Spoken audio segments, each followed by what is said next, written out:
Welcome to ELF, Center 1 for bird songs.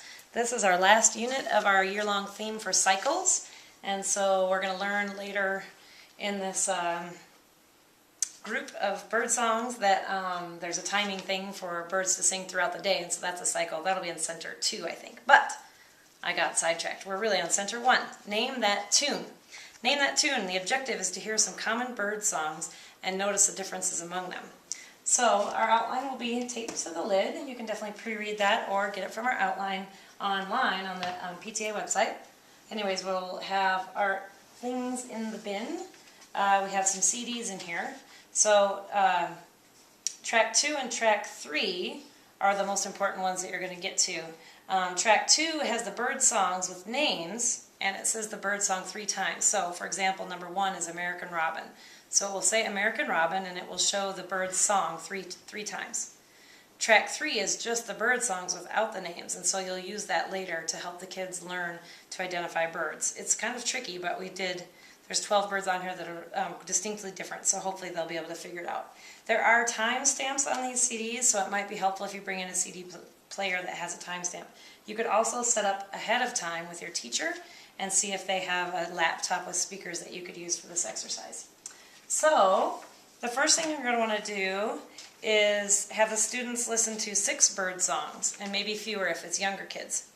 They're going to listen to the first song 2 times while holding up the picture of the bird. So we have the birds pictured on pictures here in this bag. So again, number 1 is the robin, so here's a picture of the robin. So we're going to try and associate the picture with the song. So you'll play the song so it plays 2 times, and then you'll pause it. And then you can have them describe that while you have it on pause, and you're going to ask the children to make up mnemonics or memory phrases for each call. You could write their suggestions on a piece of paper if you wanted to and have them all repeat it back. Of course, each kid's going to hear the bird song differently, so their description might be different. You could also have them mimic the birds. Then you're going to listen to that 3rd song on the CD. So you're going to push play and listen to that 3rd song so that the children can hear how well they described each song.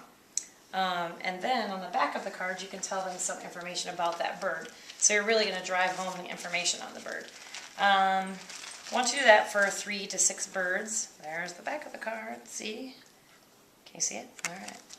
So, once they listen to the songs and you go through the name, the pictures, and the 3 songs, if you have time, you can have them try to identify the birds. And they can just do that by listening, or if you want to, you can play bird song bingo. For this game, you can either use the poker chips we have, or bring in crackers for a little snack for Center 1. We have 2 groups of birdsong bingo. Come here, cameraman. We have K through 2, and this is just easier because it has 9 squares. 3 are free. And we have the bigger kid birdsong bingo, and this has 12 squares. So it just depends on how you want to do it, how much time you have. You might even want to use the K through 2 if you don't have a whole lot of time.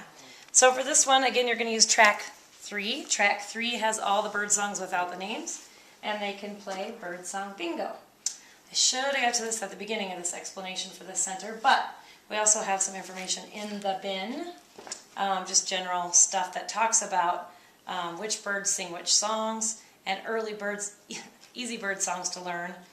And then descriptions of how people might describe, how ornithologists might describe the quality of a song or the spacing of the notes, and that they call what the structure of the song is. So these 3 handouts might be interesting before you listen to the the CDs, because it gives them kind of a better vocabulary, especially for the older kids.